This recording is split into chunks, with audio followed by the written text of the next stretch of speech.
In today's video, I'm going to teach you how to put your Shopify store on vacation. Whether you're planning a much-needed break or any other reason to pause your online activities, it's essential to inform your customers that your store is temporarily unavailable. This step-by-step guide will make the process seamless. First, let's proceed to your Shopify admin page. This is your central hub within Shopify, allowing you access to all your store settings. From the home page, you'll want to locate and click on Online Store, which you'll typically find in the left sidebar of your dashboard. This section is crucial because it manages all aspects of your store's online presence, from themes to blog posts.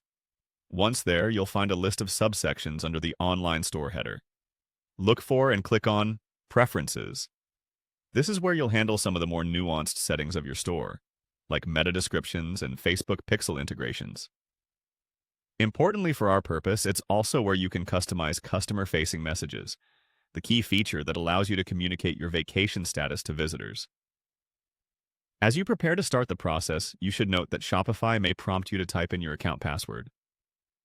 This step serves as a verification, ensuring unauthorized users cannot change critical settings on your store.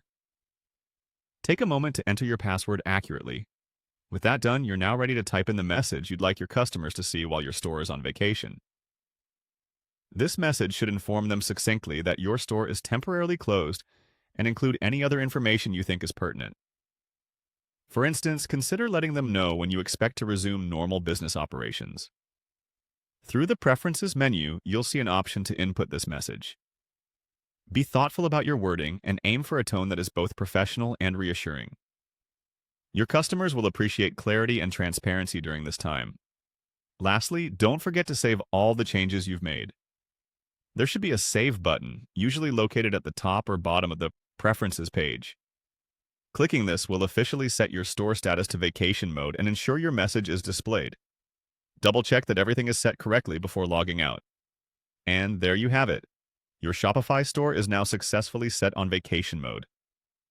This easy process allows you to step back momentarily without leaving your customers in the dark. Remember, maintaining open communication is key to continuing relationships with your client base, even when you're offline. Thank you for tuning in, and I hope this guide was helpful for you today. Enjoy your time away.